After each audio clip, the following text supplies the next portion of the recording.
Alhamdulillah baik semua ya. Pak Ari ya. Pak Ari di pelabuhan ya Pak Ari ya.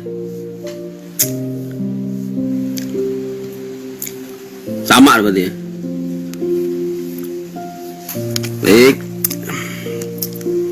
Kita mulai aja ya. Kita mulai kuliah kita ya. Assalamualaikum warahmatullahi wabarakatuh. Selamat malam teman-teman dari kelas A58 ya. Nah, kelas A58 ini ya. Nah, ini udah pertemuan keberapa kita ya? Udah pertemuan keberapa nih? Aja refresh lagi sedikit ya biasa ya, biar tahu perjalanan kita ya, sejauh ini. Mana sih? Ini aja. Nah, sini dia lagi. Perjalanan akhir ini ya teman-teman ya. Wah, pantau nih ya. Pantau jam hari. Oke. Maya ya. Nah, baik, silakan teman-teman yang mau gabung ya. Nggak apa-apa ya, ini free lah ya. Jadi yang bukan mahasiswa juga nggak apa-apa. Mungkin biar kita sama-sama ya, sama-sama saling belajar. Mungkin nanti ada yang salah-salah juga dari penyampaian saya bisa dikoreksi ya. Pantau ya. Wah, ini pantau nih. Luar biasa nih kalau Pak Anto nih ya. Pertanyaannya biasanya tajam gitu ya. Jadi ini ya, kita flashback dikit aja nih ya. Untuk pengertian kita sudah ya, untuk pengertian sudah. Ini ya, pengertian hukum pajak sudah kan. Nah, terus sumber-sumber hukum juga sudah ya. Facebooknya apa, YouTube-nya juga sudah ya. Teori-teori sudah ya. Teori banyak sekali ya, mulai dari teori pembenaran pajak sampai teori-teori pemungutan pajak ya. Kemudian asas-asas ya juga banyak sekali ya, sudah kita pelajari ya, asas-asas misalnya kaitan. Wah, ini ada dosen idaman saya nih ya, Pak Reza ya. Asas-asas juga sudah ya, semua sudah kita pelajari ya, dan itu sangat penting sekali. Malam ya, dan ya sangat penting sekali dalam kaitannya nanti kita melakukan analisis lah gitu ya, analisis terkait dengan perpajakan gitu ya. Mantap, ini masih belajar nih Pak Reza nih. Mohon bimbingannya nih ya. Oke. Nah, terus berikutnya kepatuhan ya, kepatuhan juga kita sudah ya. YouTube-nya juga pisau. Pisau ya, pisau analisa ya. Namanya pisau analisa memang ya. Jadi asas, teori ya. Kemudian prinsip-prinsip ya. Iya, ini ada Pak Reza nih. Jadi agak ini juga saya nih ya. Agak keder aja kan ya. Keder tuh. Ya. Apa-apa lah ya. Nanti jam 8 kita nonton Pak Reza nih ya. Jam 8 ya Pak Reza ya. Santuy ya, des santuy ya, masya Allah, keren ya. Itu memang top lah. Nah, kemudian perpajakan internasional juga sudah ya. Nah, dilihat juga YouTube-nya itu sudah ada ya. Sampai ke studi kasusnya ya. Studi kasusnya juga sudah kan. Nah, ya. Nah, kelihatan ya. Wah, Pak Yandi, studi kasusnya juga kita sudah bahas ya, bagaimana penghindaran pajak gitu ya, salah satu contoh skema penghindaran pajak internasional gitu ya, kita sudah lihat juga. Itu silahkan teman-teman lihat YouTube-nya lagi ya. Nah, kemudian berikutnya ini ya, filosofi KUP ya. Filosofi KUP juga sudah ya, filosofi KUP, NPWP, PKP ya, wakil dan kuasa WP juga sudah ya. Nah, masalah SPT juga sudah ya, SPT juga silakan dilihat itu YouTube-nya, SPT dan pelaporan pajak ya, pengertian fungsi, prosedurnya ya, kemudian masalah pembetulan dan pengungkapan ketidakbenaran ya. Saya kira kalau ini penting sekali ya, karena terkait nanti ya dengan sanksi-sanksi ya, sanksi-sanksi baik itu sanksi administrasi maupun sanksi pidana di bidang perpajakan ya, karena konsekuensi ya dari sistem self assessment ini memang memberikan ya beban ya, memberikan di satu sisi memberikan beban, di satu sisi memberikan kepercayaan gitu ya kepada satu sisi memberikan kepercayaan ya kepada publik ya, kepada masyarakat, tapi di satu sisi juga tentunya memberikan beban ya, tanggung jawab gitu ya, tanggung jawab baik tanggung jawab secara administratif maupun tanggung jawab secara pidana ya, apabila nanti di dalam pelaporannya ya ada ditemukan ya tindak-tindakan unsur-unsur gitu ya, baik itu unsur kesalahan administrasi maupun unsur kesalahan pidana gitu ya. Tapi yang memang harus kita perhatikan di sini di masalah perpajakan ini ada dua pendapat gitu ya. Ada yang mengatakan ultimum remedium ya, artinya kesalahan administrasi, kesalahan pidana ya bisa digantikan dengan administrasi ya. Tapi kalau kita bahas kemarin ya, ternyata itu sangat terbatas gitu ya. Pidana yang bisa dikesampingkan ya, yang bisa dikesampingkan dengan administrasi itu hanya pidana yang di pasal 38 ya kan. Nah, sedangkan untuk pasal selain itu ya ultimum remediumnya ya itu sangat limitatif ya, harus dengan izin dari Jaksa Agung ya kan, harus izin dengan Jaksa Agung atas permintaan Menteri Keuangan. Jadi memang ada unsur ultimum remedium yang itu nanti kesalahan pidana digantikan dengan denda ya, digantikan dengan denda administratif ya. Nah, tapi kalau nanti juga disimak ya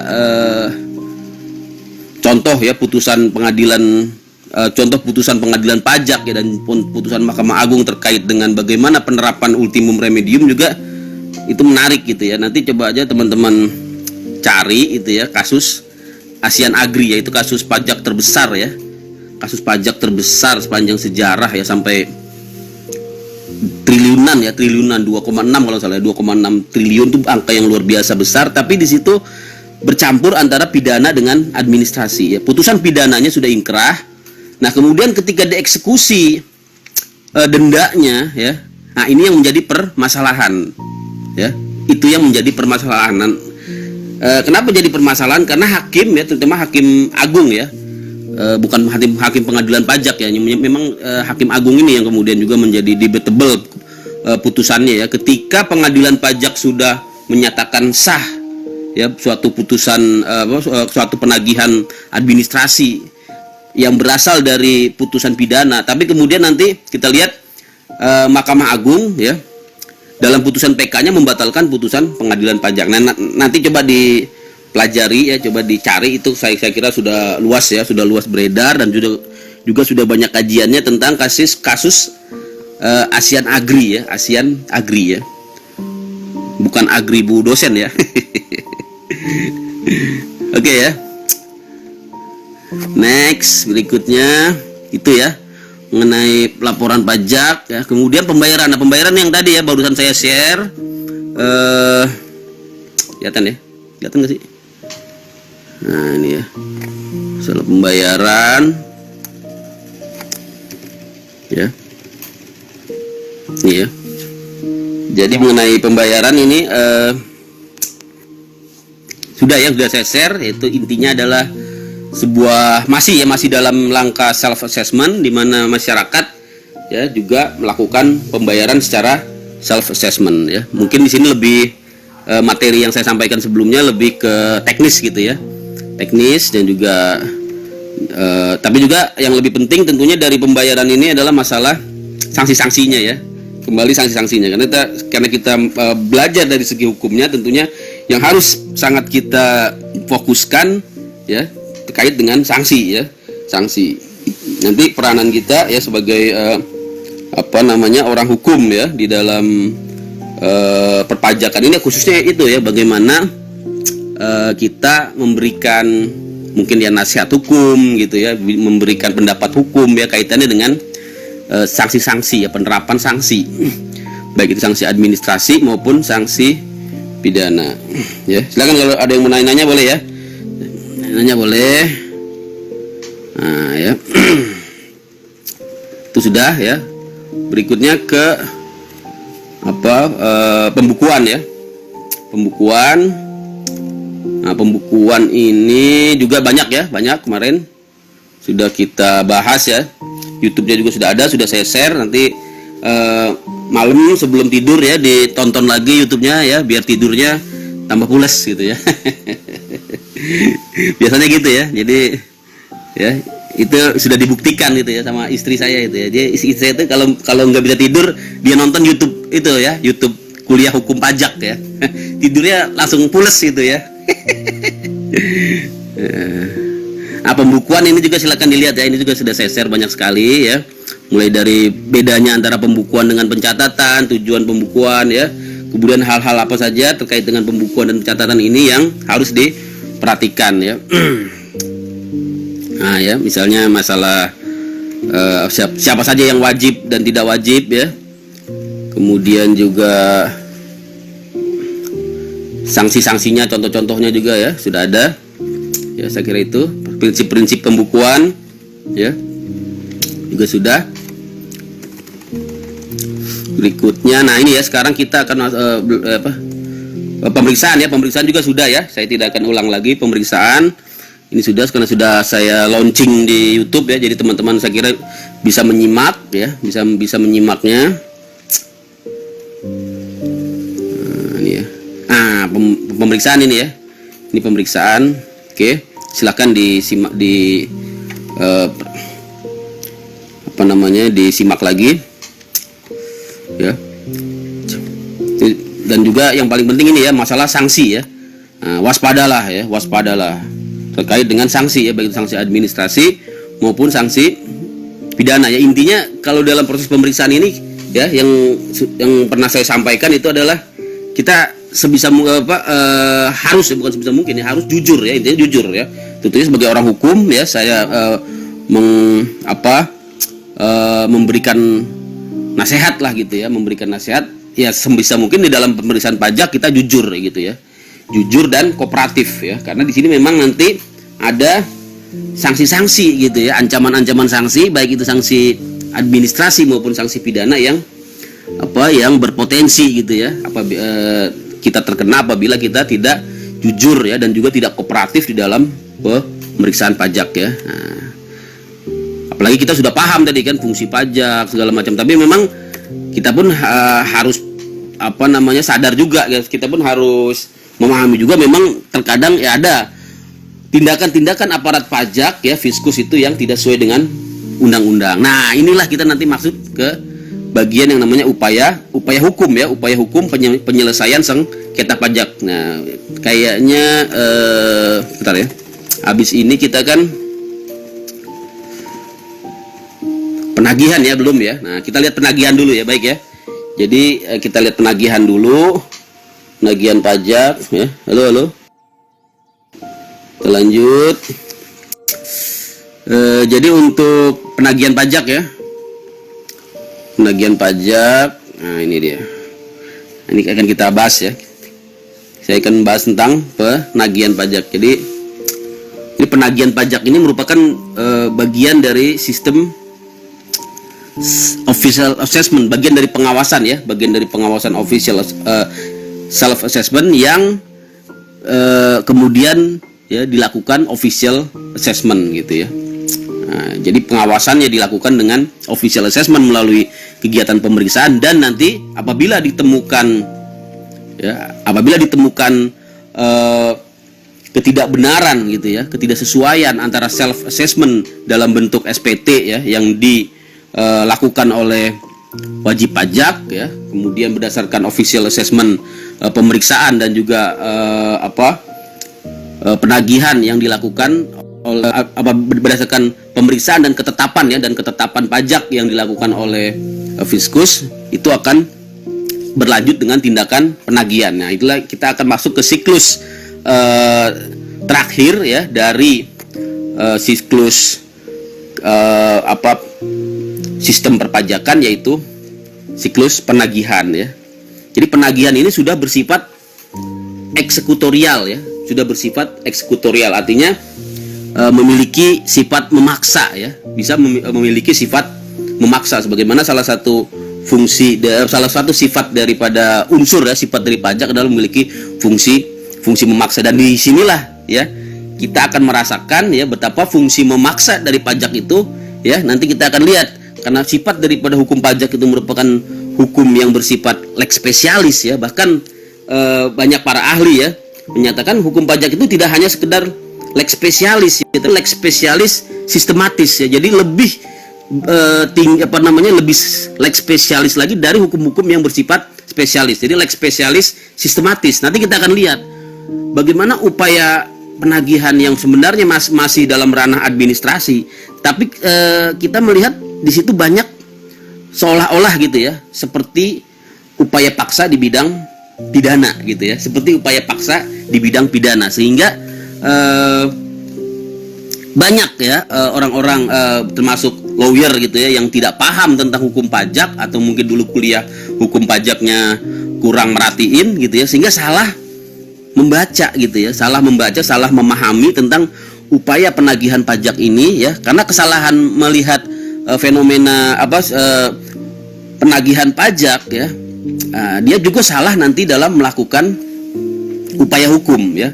Nah, nanti kita akan kaitkan ini dengan hukum di bidang perpajakan. Ternyata memang dapat saya katakan termasuk ribet gitu ya, termasuk ribet.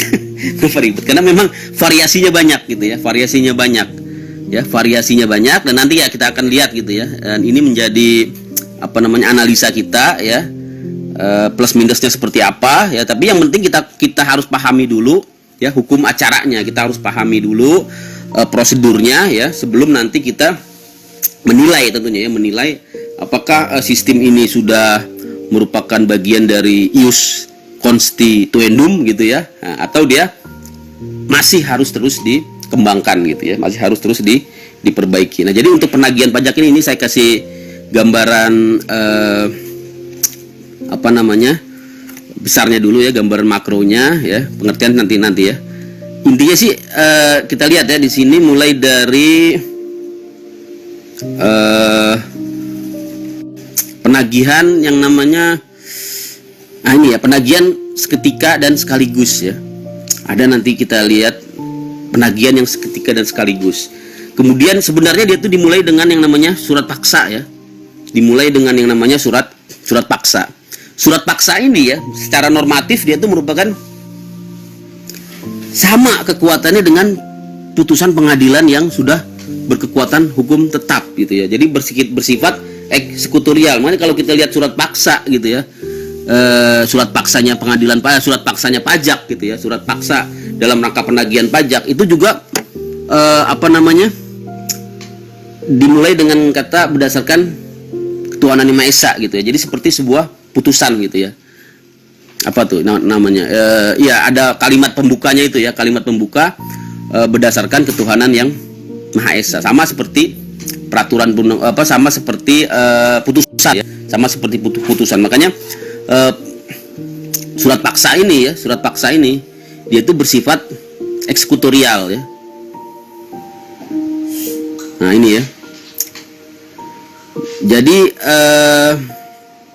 dasarnya sih ini ya, undang-undang penagihan pajak dengan surat paksa ya, yaitu undang-undang nomor 19 tahun 97. Aduh, batuk. Bagaimana diubah dengan undang-undang nomor 16 juga ya, tahun 2000. Nah, tapi yang ingin saya sampaikan itu ya. Nah, dimulai dengan surat paksa. Kemudian ini guys ya, ada upaya-upaya paksa di sini ya, yang ini ya, yang seolah-olah ya kalau kita tidak cermati gitu ya, seolah-olah ini seperti sebuah tindakan pro justisia ya, seperti sebuah upaya paksa di bidang pidana ya, sehingga lawyer yang bias